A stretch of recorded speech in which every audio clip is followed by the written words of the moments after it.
क्रियासु युक्तैर्नृपचारचक्षुषो न वञ्चनीयः प्रभवोऽनुजीविभिः अतोऽर्हसि क्षन्तुमसाधु साधु वा हितं मनोहारी च दुर्लभम वचः।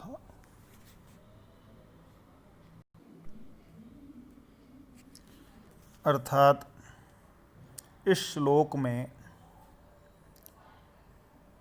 बताया गया है कि किसी भी राज्य की संपूर्ण व्यवस्था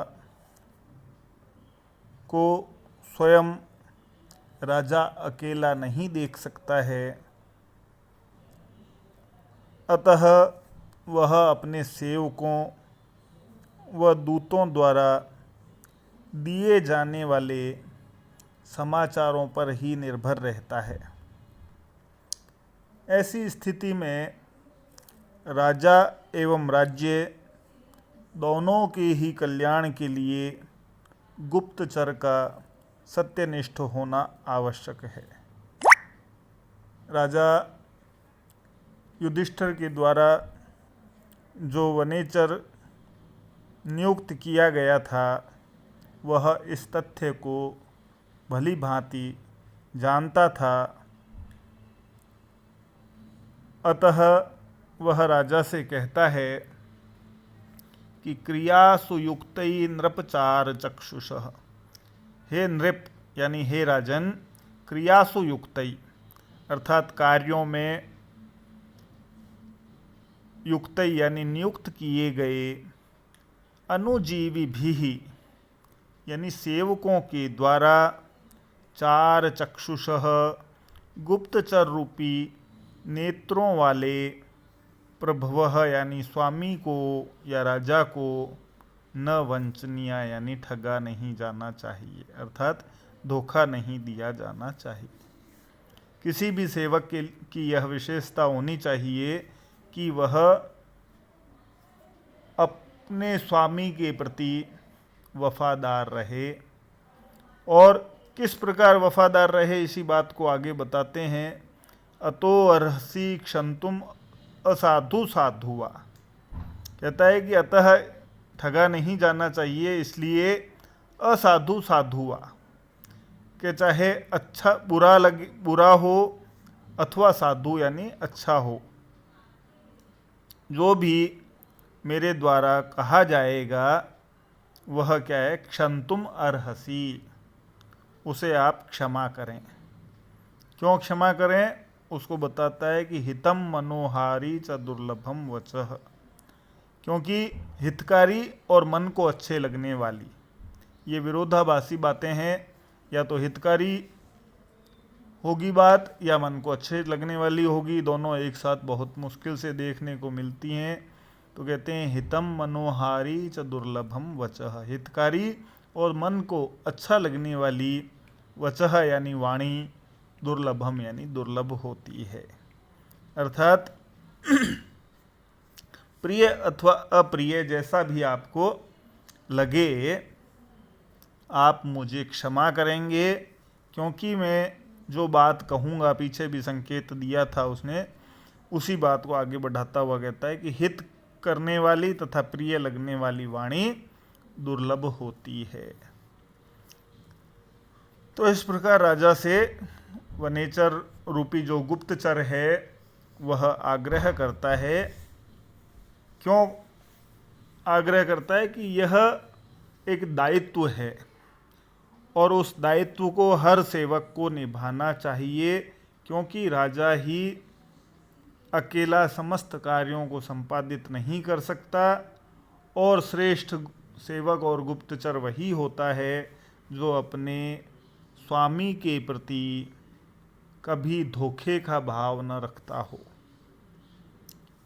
और ऐसा ही वह कहता है कि मैं भी ऐसा ही हूँ, आपके प्रति किसी प्रकार का धोखे का भाव रखना नहीं चाहता, अतः आपको कोई बात अच्छी लगे, प्रिय लगे, अप्रिय लगे, आप मुझे क्षमा करेंगे। तो इस प्रकार से यहाँ पर वनेचर के द्वारा सर्वप्रथम राजा को यह संकेत भी दिया गया है कि आने वाली कथा वस्तु में हो सकता है कि मैं राजा दुर्योधन की राज्य व्यवस्था के बारे में जब बात करूं तो उसकी प्रशंसा में भी कुछ कह सकता हूं। इस प्रकार से उसने यहाँ संकेत किया है। व्याकरण की दृष्टि से यदि देखें तो यहाँ पर वंशस्थ छंद है और अर्थांतरन्यास अलंकार है। अर्थांतरन्यास अलंकार में विशेष का सामान्य से समर्थन किया जाता है, तो यहाँ पर अर्थांतरन्यास अलंकार है। इसी प्रकार यदि हम देखें कि नृप शब्द का प्रयोग किया है, नृन पाति इति नृपः, नृन पाति इति नृपः, तो नृ उपपद है और पा धातु से क प्रत्यय करने पर नृप शब्द बनता है। यह एक संबोधन का प्रयोग है, एक वचन का। इसी प्रकार युक्तई शब्द का प्रयोग हुआ है। युज धातु से कतः प्रत्यय करने पर युक्त शब्द बनता है और तृतीया विभक्ति बहुवचन में युक्तई शब्द का प्रयोग किया जाता है। चार चक्षुषः चरन्ति इति चरः, तो चर एव चारः, चर शब्द से धातु से अच प्रत्यय करने पर चर शब्द बनता है। और चर एव चारः, चारः चक्षुंसी येषां ते चार चक्षुषः, यानी नेत्र ही जिसके चार ही यानी गुप्तचर ही जिसके नेत्र हैं ऐसे वे, अर्थात बहुब्रीहि समास है।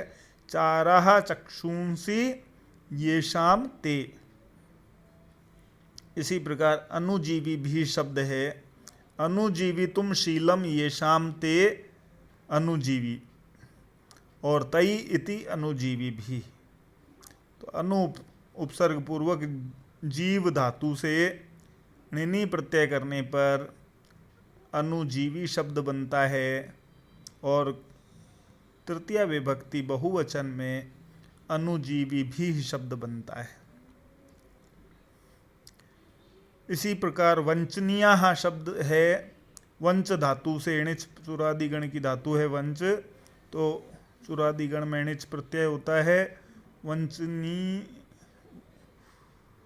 वंची शब्द बनता है। वंची से फिर वंचनीया बनता है अनीयर प्रत्यय लगाने पर। इसी प्रकार मनोहारी शब्द है। मनोहर्तुम शीलम अस्य इति मनोहारी।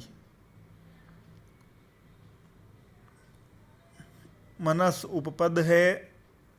ह्री धातु से णिनि प्रत्यय करने पर मनोहारी शब्द बनता है। इसी प्रकार दुर्लभम दुखेन लभ्यते इति दुर उपपद है। दुर उपपद पूर्वक लब धातु से खल प्रत्यय होता है, तब दुर्लभम शब्द बनता है द्वितीय विभक्ति एक वचन में।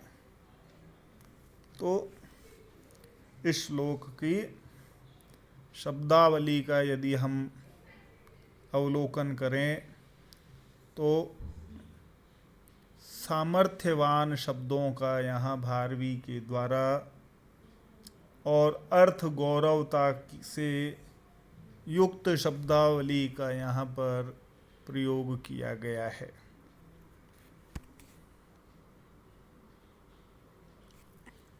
इसी प्रकार संकेत में यह बताया गया है कि यथार्थ हमेशा कटु होता है तथा उसे बताने पर महाराज को संभवतः बुरा भी लग सकता है। अतः वह अपनी कटोक्ति के लिए क्षमा याचना करता हुआ कहता है कि मैं आपको भला या बुरा जो भी कहूँगा उसे कृपया करके आप क्षमा करें, क्योंकि संसार में ऐसा वचन मिलना कठिन है जो भला करने वाला भी हो और मन को अच्छा लगने वाला भी हो। इस प्रकार वनेचर अपनी वाणी के माध्यम से अपने स्वामी को भी संकेत देता है और उन्हें सभी प्रकार की बातों को सुनने की प्रेरणा भी देता है।